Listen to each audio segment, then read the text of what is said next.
Hello and good morning, doctor. How are you doing today? Hey, I'm doing great. How are you doing? Absolutely fantastic. I've been waiting for this book my entire life because I have lived a Oh, fermented food. yay. Oh, this is my lifestyle, all the way back to my mother who did canning and stuff. I mean, it's just amazing how this really dives deep into the history of fermented foods. Oh, wonderful. Well, I'm glad you love it. So what kind of stuff do you ferment? Well, what I do these days is that, I mean, first of all, I'm into kombucha like you wouldn't believe, and I mean Uh-huh. my daily diet. I do the sauerkraut, and I got to tell you, until I got your book, I didn't realize that you could mix some soy sauce with that. And I did it yesterday because I just wanted to see what, and all of a sudden I was like, yes, and it just made it so much better. Oh, that's wonderful. Yeah, it's crazy how many things are fermented that we don't realize are. I mean, before writing this book and before really getting into fermentation, I had no idea soy sauce was. I had no idea chocolate was. Like, it's wild.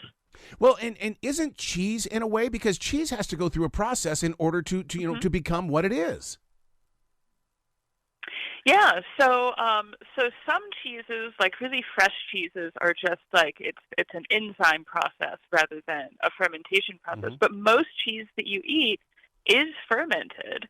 A lot of them use active cultures. So yeah, cheese is fermented, yogurt is fermented. I mean, all of us are eating fermented things all the time and maybe don't realize it. You're going to think I'm weird here, but when I was growing up in Montana, we used to pretty much go through a fermenting situation with milk, and then we would give that to the chickens because it would make their eggs stronger. Hmm. Yes. No, I actually do the same thing with my chickens when I make cheese or if I make yogurt and I strain it to make Greek yogurt, Hmm. I'll take that whey and I'll mix it with some oats and I'll feed it to the chickens for that same reason. Oh my God! See, so it's all around us. We're just not talking about it. But now that we have this book, Yeah. it just blows me away on how much it's a part of our life. Yeah, no, it is, and it's wild thinking about it. Like when I was writing this book, I had started out thinking I would organize it geographically and Hmm. talk about like, oh, well, here's how people make things here, and they do this over here. But there's so much overlap.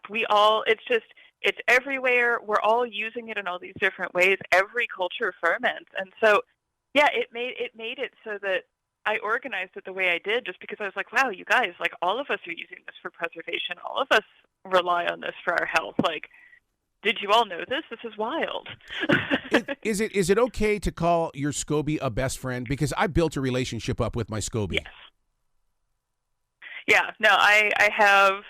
Yeah, all of my ferments have names and are my buddies, and See? I have one that travels with me everywhere I go. Yeah, Man, see, totally acceptable. they think we're weird, but that's okay. We'll just prove it even more. But I got to tell you how important this book is right Hmm. now. Hmm. Is that first of all we're into the fall months and stuff like that. But I am seeing the younger generation, the millennials as well as the Generation Zers. They're canning. They're looking for the jars. Hmm. They want to can, and this book right here is going to serve as a beautiful path for them to follow. Hmm. Yeah, no, and I'm glad you said that because it's been really interesting to me to see this revival in interest in fermentation. One thing I think of is really powerful about it is that this is something every culture has done. We've been doing it for thousands of years. So when we're here making ferments, what we're doing is we're serving as a bridge between those traditions and we're a part of a living tradition. We're carrying that forward. And so it's so exciting for me to see people wanting to do that and see people bringing these foods into their lives. I mean, most of my students in my fermentation classes are people who are, my age, like late 30s or younger. Hmm. So now, did this start 10,000 years ago because we didn't have refrigerators? Because, I mean, I read up somewhere that the reason why there's crust on a pot pie is because they didn't know how to refrigerate the veggies and stuff inside, so therefore they put a crust around Hmm. it. Yeah, well, and those crusts, it's as I'm sure you know, I love the name of them, the coffins, the traditional name. It was just a big, thick dough thing. I mean, they were ridiculous. Um, so it was partially for preservation.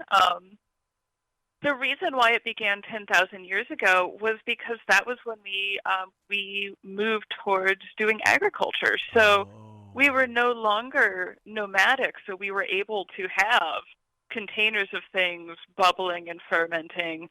I mean, I wouldn't be surprised if people knew about this and even practiced it to some extent prior to that, but they would have been limited at how much they could have done that because they were moving around. Wow. So that, I think, is what that is related most to, that timing. Were you shocked when you discovered that ketchup actually has a unique history? I was. I mean, like most Americans, I just, put ketchup on fries and whatever, and I'm like, yeah, okay, whatever. And but I never really thought about its history. And one day I kind of, outside of actually researching this book, I just looked it up out of curiosity, and I was like, whoa. And so it ended up working its way in the book because it started out as, people in England had fish sauce imported from China, and they were like, oh my God, this is amazing. I want this. And so they started making it with mushrooms and walnuts and all of these things. And eventually, because tomatoes have umami, and we don't often think of them in that way, but they are actually very umami rich, people started making it with tomatoes. And then at the World's Fair at some point, this commercial tomato ketchup was introduced. And then now, here we are. Now, if you say mushroom ketchup, people look at you sideways. and I love the way that people buy ketchup. And it's one of those things where you can put the biggest brand on it and call it, the greatest thing. But you know what? People are still buying the cheapest one on the shelf. I mean, it's ketchup. It's just ketchup. Yep. It's ketchup. Yeah. Well, and it's funny because it's when I buy it at the store, yes, same. I get the cheapest one, but I love making it at home. It actually tastes like flavors beyond just tomatoes and sugar when you make it yourself. Yeah. So I got to tell you, there is a dangerous side to fermenting, and I lived it, making kombucha. What happened is that I wanted more fizz. Well, all of a sudden, boom! That thing exploded. Yes. Yeah, there's definitely a sweet spot there. Oh my God! And the thing about it is that it happened so quickly and so loud, but at the same time, I laughed about it because I'm going, oh my God, it's done. Oh yeah, it's done.